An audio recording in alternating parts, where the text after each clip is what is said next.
बाबा साहब भीमराव अंबेडकर के जन्म स्थान होने के कारण यह क्षेत्र हम सबके लिए, मैं मानता हूं कि किसी पुण्य भूमि से कम नहीं है। मैं राष्ट्र के प्रति आप सभी की सेवा के लिए भी आपके प्रति हृदय से सम्मान व्यक्त करता हूं। आपका समर्पण और आपकी कर्तव्य निष्ठा देशवासियों के लिए एक सोर्स ऑफ इंस्पिरेशन है। अपने कर्म के प्रति जैसा आपका समर्पण है उसे देखकर भले ही मैं रक्षा मंत्री हूं, लेकिन मैं स्वयं भी बहुत ही माने प्रेरित अपने को महसूस करता हूं। जहां तक बहु क्षेत्र का प्रश्न है, यह अन्य कारणों से ये बहुत ही अपना महत्व रखता है। और बाबा साहब भीमराव अंबेडकर के जन्म स्थान होने के कारण यह क्षेत्र हम सबके लिए, मैं मानता हूं कि किसी पुण्य भूमि से कम नहीं है।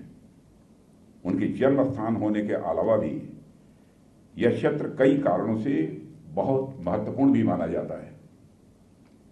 इस कैंटोनमेंट को स्थापित हुए मुझे बताया गया है कि करीब 200 वर्षों से भी ज्यादा का समय गुजर चुका है और इतने लंबे कालखंड से ही महू कैंटोनमेंट लगातार हमारी आर्म्ड फोर्सेस का एक महत्वपूर्ण हिस्सा बना हुआ है।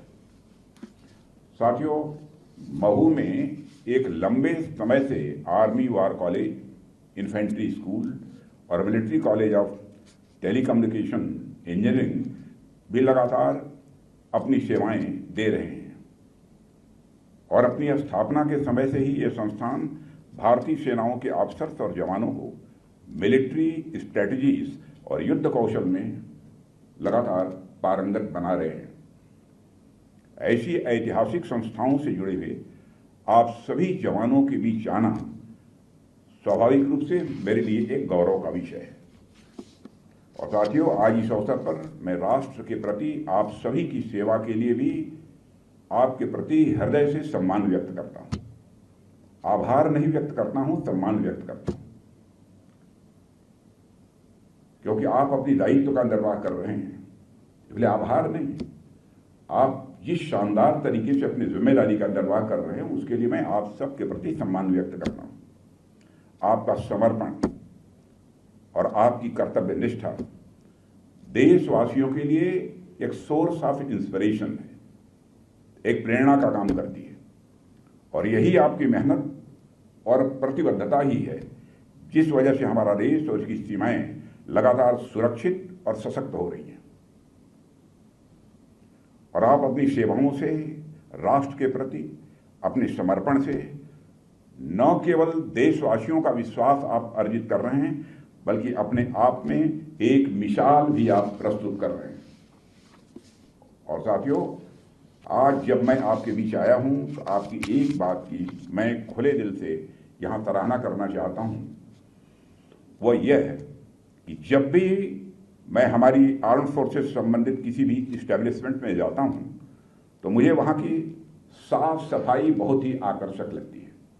अब जैसे इस प्रीमाइस में जब मैंने प्रवेश किया यहाँ पर, फिर वही सब साफ सफाई देखने की मिली। कहीं भी मैं कैंटोनमेंट में जाता हूं और वह बहुत ही आकर्षक लगती है मुझे। उपलब्ध रिसोर्सेज में बेहतर से बेहतर काम कैसे कर सकते हैं, इससे लोगों को आप लोगों से सीखना चाहिए।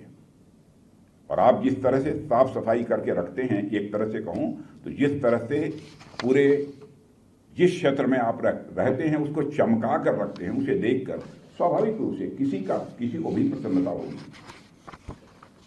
और अपने कर्म के प्रति जैसा आपका समर्पण है उसे देखकर भले ही मैं रक्षा मंत्री हूं, लेकिन मैं स्वयं भी बहुत ही माने प्रेरित अपने को महसूस करता हूं।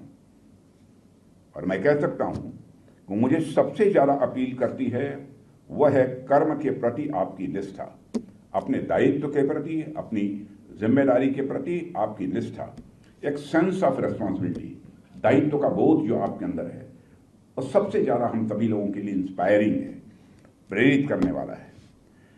जिस प्रकार से आप हर चीज से ऊपर उठकर केवल राष्ट्र सेवा को ही अपना कर्म मानकर, अपना धर्म मानकर निरंतर लगे हुए हैं, शायद इसी को गीता में निष्काम कर्म योग कहा गया है। बिना फल की चिंता हुए काम करते रहना। और आपका यही निष्काम कर्म ही है जिसने हमारी सेना को एक अलग से मुकाम पर लाकर खड़ा कर दिया है। और हम सब जिस पुण्य भूमि पर खड़े हैं, यह बाबा साहब की जन्मस्थली है। जैसा मैंने बताया, वो स्वयं भी निष्काम कर्म के उदाहरण रहे हैं।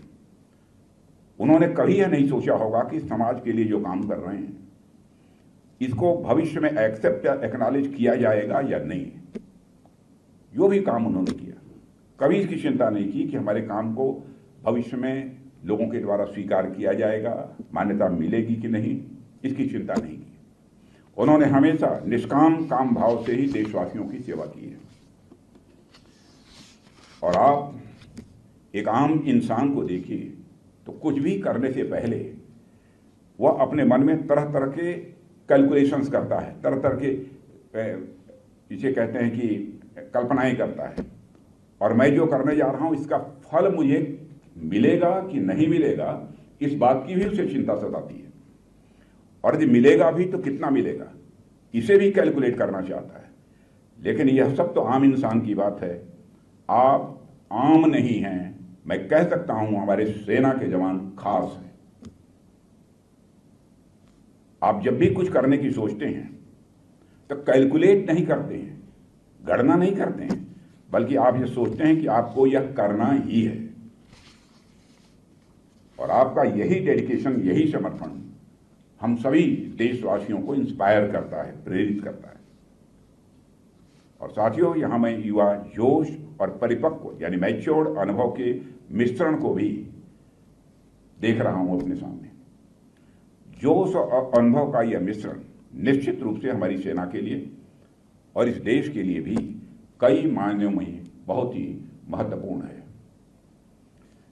वैसे तो आप सभी पूरी दुनिया में चल रही गतिविधियों पर खुद नजर रखते ही होंगे, जानकारी हासिल करते ही होंगे, लेकिन फिर भी देश का रक्षा मंत्री होने के नाते मैं आप सभी से विशेष रूप से यह बात कहना चाहूँगा कि हमें खुद को हमेशा अलर्ट रखने की आवश्यकता है, सदैव सजग रहने की आवश्यकता है।